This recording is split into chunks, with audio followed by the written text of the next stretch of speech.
Silchar news 24 এ আপনাদেরকে স্বাগতম জানাই। আজ হলো 18 জানুয়ারি শনিবার। আজকের কয়েকটি বিশেষ গুরুত্বপূর্ণ খবর নিয়ে আসলাম। এর প্রথম খবরটি হলো রাজ্যের উচ্চতর মাধ্যমিক শিক্ষার্থীর জন্য এসেছে একটি জরুরি খবর। উচ্চতর মাধ্যমিক শিক্ষার্থীর জন্য অনলাইন পঞ্জীয়ন পোর্টাল আবার আরম্ভ করা হয়েছে। আবেদনের অন্তিম সময়সীমা আগামী 21 জানুয়ারি পর্যন্ত দেওয়া হয়েছে। সকল শিক্ষার্থীরা এখনো আবেদন করেননি, শীঘ্রই আবেদন করার জন্য আসাম রাজ্যিক বিদ্যালয় বোর্ডের তরফ থেকে জানানো হয়েছে। এদিকে দেশের কোটি কোটি কৃষকদের জন্য এসেছে একটি ভালো খবর। যে সকল কৃষকেরা প্রধানমন্ত্রী কিষাণ সম্মান নিধি যোজনার অধীনে রয়েছে, অর্থাৎ পিএম কিষাণের অধীনে রয়েছে, কৃষকেরা আগামী ফেব্রুয়ারি মাসেতে পিএম কিষাণের 19তম কিস্তির 2000 টাকা ব্যাংক অ্যাকাউন্টেতে লাভ করিবেন বলে কেন্দ্রীয় সরকার থেকে জানানো হয়েছে। এদিকে আমেরিকা যুক্তরাষ্ট্র থেকে একটি ভয়ঙ্কর খবর এসেছে। আমেরিকার লস এঞ্জেলেসে দাবানলের পর ভূমিস্খলনের আশঙ্কা রয়েছে বলে খবর এসেছে। একটির পর আরেকটি প্রাকৃতিক দুর্যোগে পড়েছে আমেরিকা। তার সঙ্গে দাবানলের পর বিভিন্ন এলাকার পানি বিষাক্ত হয়ে পড়েছে বলে খবর এসেছে। এদিকে আগামী 18 মার্চ জারি করা হবে পঞ্চায়েত নির্বাচনের অধিসূচনা। গতকাল রাজ্যের মুখ্যমন্ত্রী ডক্টর হিমন্ত বিশ্ব শর্মা জানিয়েছেন, এইচএস অর্থাৎ উচ্চ মাধ্যমিকের পরীক্ষা শেষ হওয়ার পর অর্থাৎ 17 মার্চ উচ্চ মাধ্যমিকের পরীক্ষা সম্পূর্ণ হবে এবং 18 মার্চ রাজ্যে পঞ্চায়েত নির্বাচনের অধিসূচনা জারি করা হবে বলে ঘোষণা মুখ্যমন্ত্রী ডক্টর হিমন্ত বিশ্ব শর্মা। দিকে 500 টাকায় গ্যাস, বিনামূল্যে রেশন এবং বিনামূল্যে বিদ্যুতের প্রতিশ্রুতি দিল্লির ভোটারদের জন্য কংগ্রেসের তরফ থেকে দেওয়া হয়েছে। আসন্ন বিধানসভা নির্বাচনে দিল্লির ক্ষমতা দখল করতে সক্ষম হলে 500 টাকায় গ্যাস, বিনামূল্যে বিদ্যুৎ এবং বিনামূল্যে রেশনের প্রতিশ্রুতি দিল্লির রাজধানীবাসীদের জন্য কংগ্রেসের তরফ থেকে দেওয়া হয়েছে।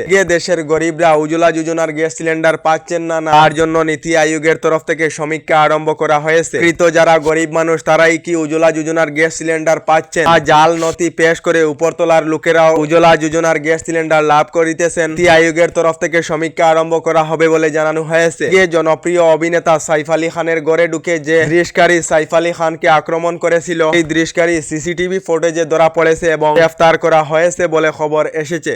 এদিকে আশা কর্মী এবং অঙ্গনওয়াড়ি কর্মী সকলদের জন্য রাজ্যের মুখ্যমন্ত্রী ডক্টর হিমন্ত বিশ্ব শর্মার বৃহৎ ঘোষণা। মুখ্যমন্ত্রী ডক্টর হিমন্ত বিশ্ব শর্মা জানিয়েছেন, অঙ্গনওয়াড়ি আশা কর্মী মহিলা সকলদের জন্য রাজ্য সরকার থেকে একটি ক্যাবিনেট কমিটি গঠন করা হবে। এই কমিটির মাধ্যমে অঙ্গনওয়াড়ি এবং আশা কর্মী মহিলাদের অভিযোগ এবং প্রতিবাদের খবর নেওয়া হবে। তারপর হয়তো রাজ্যের অঙ্গনওয়াড়ি এবং আশা কর্মীদের বেতন বৃদ্ধি করা হবে। এদিকে উমরাংশুর কয়লা খনিতে যে দুর্ঘটনা সংঘটিত হয়েছিল, এই দুর্ঘটনায় প্রায় 9 জন শ্রমিক কয়লা খনিতে আবদ্ধ হয়েছিলেন, যার মধ্যে এখনো পর্যন্ত 4 জন শ্রমিককে উদ্ধার করা হয়েছে। বাকি 5 জন শ্রমিকের মৃতদেহ এখনো পর্যন্ত উদ্ধার করিতে সক্ষম হচ্ছে না আসাম সরকার। এবার আসাম সরকার থেকে ঘোষণা করা হয়েছে, অসমে যেগুলি অবহিত কয়লা খনি রয়েছে শীঘ্রই কয়লা খনিগুলি বন্ধ করা হবে। তার সঙ্গে উমরাংশুর কয়লা খনিতে মৃত্যু হওয়া 9 জন শ্রমিকের পরিবারদেরকে নগদ 10 লাখ টাকা করে আর্থিক সাহায্য প্রদান করা হবে। এদিকে এখনো পর্যন্ত সরকারি গড় লাভ না করা সকলদের জন্য এসেছে একটি জরুরি খবর। রাজ্যের যে সকল লোকেদের সরকারি গড়ের তালিকায় নাম রয়েছে অথবা যে সকল লোকেদের জিওট্যাগ সম্পূর্ণ হয়েছে, শীঘ্রই সরকারি গড় লাভ করিবেন। নতুন করে রাজ্যের 3,88,000 লোকেরা লাভ করিবেন সরকারি গড়। সরকারি গড় লাভ করিতে হলে এবার বাধ্যতামূলক করা হয়েছে এবিপিএস, যার ফলে এবার থেকে আপনারা সরকারি গড়ের টাকা লাভ করিতে হলে ব্যাংক অ্যাকাউন্ট জমা দিতে হবে না। এটির মাধ্যমে আপনাদের ব্যাংক অ্যাকাউন্টেতে সরকারি গড়ের টাকা ঢুকবে। এখনো পর্যন্ত যদি আপনারা ডিবিডি অ্যাকাউন্ট বানাননি, ওই ডিবিডি অ্যাকাউন্ট বানানোর জন্য জানানো হয়েছে।